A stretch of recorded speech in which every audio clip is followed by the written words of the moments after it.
Good afternoon, everybody, and thank you for coming out here to talk about heart failure with me. My name is Jeffrey Downing, and I'd like to talk to you a little bit about heart failure and what you can do to manage this disease.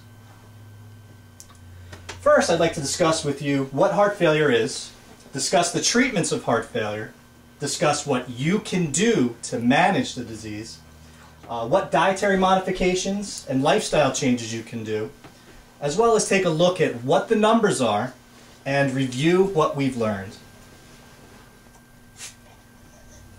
Heart failure affects more than 5 million Americans each year. Heart failure is the leading cause of hospitalizations, but through proper management we can improve the quality of life, reduce hospitalizations, and slow the progression of the disease down. But this will require your participation and understanding of what you can do. So what is heart failure? Other names for heart failure are cardiomyopathy, congestive, or chronic heart failure. It's caused by damage to the heart through heart attacks, high blood pressure, problems with your valves, damage from infections, and there are other causes as well. So let's take a look at what heart failure is looking at a picture. You have to think of your heart as a pump. Blood flows from all areas of this mountain. This pump forces the water up the hill, and then it flows back down to the pump where it's pumped back up the hill again. So you think of your heart as that pump, and think of your body as that mountain. People with heart failure, the pump has trouble pushing the water back up the hill. So you get a weak flow going up the mountain. The problem is the water or the blood comes rushing down the mountain. And what happens is you end up with fluid buildup. So this fluid builds up and floods the valley. So you have to think about that valley as the tissues in your body. And that's why you get the swelling and what they call edema that occurs from this pump unable to force the water back up the mountain. I want to take a look at a video. This video is a video by Irina Sobel. She's the assistant professor of medicine at the heart failure clinic at Cornell Medical Center in New York.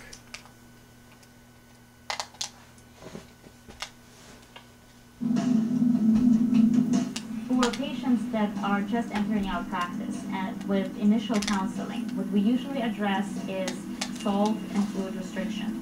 That are some of the most challenging lifestyle changes that one of our patients can accomplish. The general guidelines are less than 2,000 milligrams of sodium intake a day. Most important things are to teach patients to read the labels on most foods that they buy in the grocery store. Some of the common foods that patients don't think about as being high in sodium are breads and cheeses. Each slice is about 200 to 300 milligrams of sodium. The rule of thumb that sometimes we tell our patients is not to eat anything from a can, not to eat anything from a bag. That means a can of soup will put them at about 2,400 milligrams of sodium.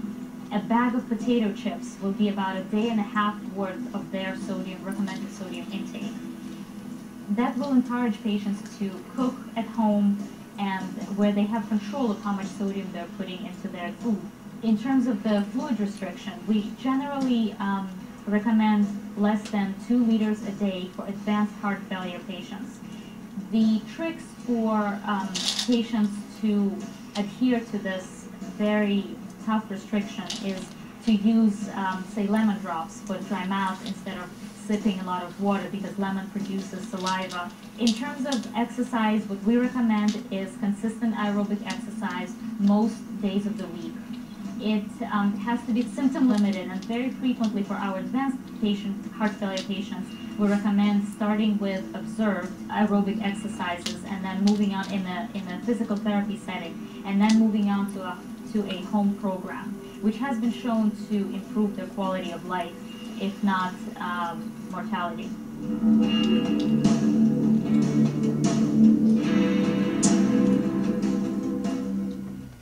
I think some of the most important points that Dr. Sobel made were think about your fluid levels and monitor, keep that fluid down as much as possible. You also want to limit the amount of salt that you take into your diet, but these are things that we'll talk about as we move along.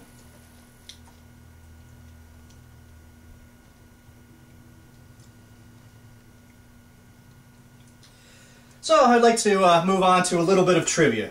If anybody wants to talk to me about what they feel would be a contributing factor for heart failure, I'd like to first show you a picture and tell me what you think. What do you think that is? What does that look like to you? Salt. It's a salt shaker. So that is a contributing factor for heart failure. What do we have here? Looks like high blood pressure. Another contributing factor, a heart attack. What is this person doing? Insulin. Very good. And what are these? Alcoholic beverages. They are. And what does this look like? What are these funky little rhythms underneath of here? Heartbeats. Right, so an irregular heartbeat is also a contributing factor. So these are all instances of where your heart is affected by things that are outside of the control, but the salt, your high blood pressure, your diabetes, your alcoholic intake are within your control. So, when should you call your doctor? Well, you should call your doctor if you gain more than 2 to 3 pounds in a one-day period, or 5 pounds in 5 days. If you're experiencing any increasing shortness of breath, or shortness of breath while you're at rest. If you see any increased swelling in your legs, your feet, your hands, or your abdomen. If you're feeling more tired than usual, or if you have a feeling of bloatedness in your stomach. If you have a dry, wet, or hacking cough. If you feel shortness of breath when you're laying down. If you're using more than one pillow to sleep. If you're feeling dizzy, tired, or lightheaded. Now these are important. When should you dial 911? Whenever you're experiencing any chest discomfort or pain in the chest longer than 15 minutes that's not relieved by your prescribed nitroglycerin. If you're unable to catch your breath. If you feel your heart's having an irregular or fast heartbeat. Or if you feel that you're coughing up any pink or white foamy mucus. These are all reasons to dial 911 and get to a hospital. What can you do to manage your heart failure? Number 1, daily weight. 2, you want to monitor your blood pressure. 3, eat a heart-healthy diet. And 4, watch my fluid intake. These are all things that you can do that actually will help to improve your heart failure. How much should you drink is a common question people ask when they first talk to somebody about heart failure. These are all items that count as fluids. Water, milk, soft drinks, alcohol, cream, non-dairy creamer, things like Coffee Mate, the flavor type creamers, coffee, tea, fruit juice, Jell-O, ice cream, sherbet, Jell-O. The list goes on. But I'm going to be giving you a packet to take home that has a list of all these things. And also it talks about the measurements, like 1 quart equals 4 cups, 1 pint equals 2 cups, 1 cup equals 8 ounces. These are things that people don't commonly think about when they're drinking fluids or they're going someplace and they're ordering. Things that you can do again, watch your cholesterol. No smoking and absolutely no alcohol. Take my medication as prescribed. These are points that we want to hammer home, that things that you can do to manage your heart failure. This is one very important thing. The circled item here is sodium. You need to look at food labels. A lot of people don't consider the canned foods or the instant oatmeals or other items that you're normally eating but you're not thinking about as being high in sodium. So, we're going to start again with a little bit of trivia. I can see I already like trivia. So, do you think this is a low sodium food? Fruit juice. Low in sodium? Yes. It is low in sodium. Puffed rice. Is it low in sodium? Yes. You're right. It is low in sodium. Sauerkraut. Yes. That's a tough one, but no, sauerkraut is high in sodium. Instant potatoes. No. It is high in sodium. Wheat bread. Yes. It is low in sodium. Eggs. Yes. It is low in sodium. Here are some low sodium tips for you. A low sodium diet is considered less than 2,300 milligrams of sodium a day. Your doctor may put you on a diet that limits your sodium down to 2,000. Here are some hints in terms of your sodium in each teaspoon. A quarter teaspoon equals 500 milligrams of sodium. A half teaspoon is 1,000 milligrams. And 1 teaspoon is 2,000 milligrams of sodium. That's as much sodium as most people should have in a single day. Things to remember. You want to make your changes slowly. You want to keep a list of low sodium foods. You want to prepare a list when shopping and know about these low sodium foods so that you can stock your pantry and have a well-prepared pantry. What are things that can help you? Again, trying to hammer home these points. You want to weigh yourself daily. I mean, how many times can I say weigh yourself? You want to monitor your blood pressure. Eat a heart-healthy diet. Watch your fluid intake. Avoid tobacco and alcohol. Know your symptoms to report. Those are the symptoms that we went over, 911 symptoms as well. And take your medications as prescribed. Remember, you have to take the medications that your doctor prescribes for you. Know your support network. Know who to call for help. Your family are some of the most important people in your healthcare team. You have to have a support network. Know who to talk to. They know your symptoms just as well as you do because they're the ones living with you. They're the ones who are talking to you every day. They can see when you're short of breath. Reach out to your healthcare team. If you're having problems or you just have questions, talk to your doctor. These people are there to help you. Any question that you need to have can be answered by somebody, not only in your family, but your healthcare team. Your family, like I said, are there. They can help you monitor your condition. They can help you with your medication compliance. If you're having trouble seeing your pills or if you're having trouble remembering when to take it, somebody in your family can make a pill counter for you. They have weekly, monthly pill boxes that you can set up so that you know when to take your pill, how often to take each pill, and when the medications are prescribed.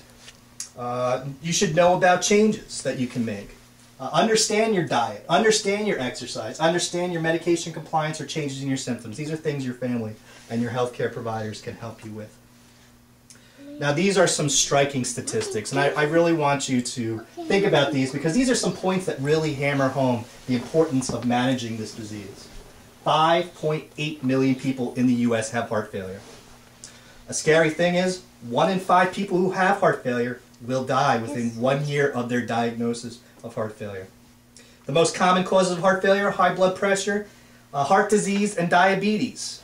But the one thing, and it's a great reason that you're here, is that by having an early diagnosis, it can improve the quality of life. And managing your symptoms, you can significantly improve the quality of life and understand what's going on in your disease and help to manage those symptoms that come by. All right. Unfortunately, this is the part that people get to come and step on the scale.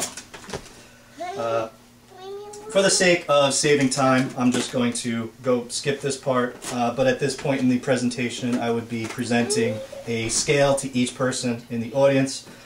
This is something that they would be taking home with them, and I would be discussing the aspects of knowing when to monitor their weights, know to do it at the same time each day, and then to go over the simple aspects of knowing about weights themselves. At this point, I would also show them a wrist blood pressure monitor. This is something that wouldn't be going home with them, but it would be just an example of something that they can get that's a reliable way for them to monitor their blood pressure at home, as well as I would disclose to them that they could go to a CVS or one of these drugstores that have the blood pressure machines right there, usually at the pharmacy counter, and the pharmacist would be available to them to help them to understand about monitoring the blood pressure. Okay, again, thanks for coming up here and making the scale useful, and now we have a better understanding about how to do our weights and when to check ourselves.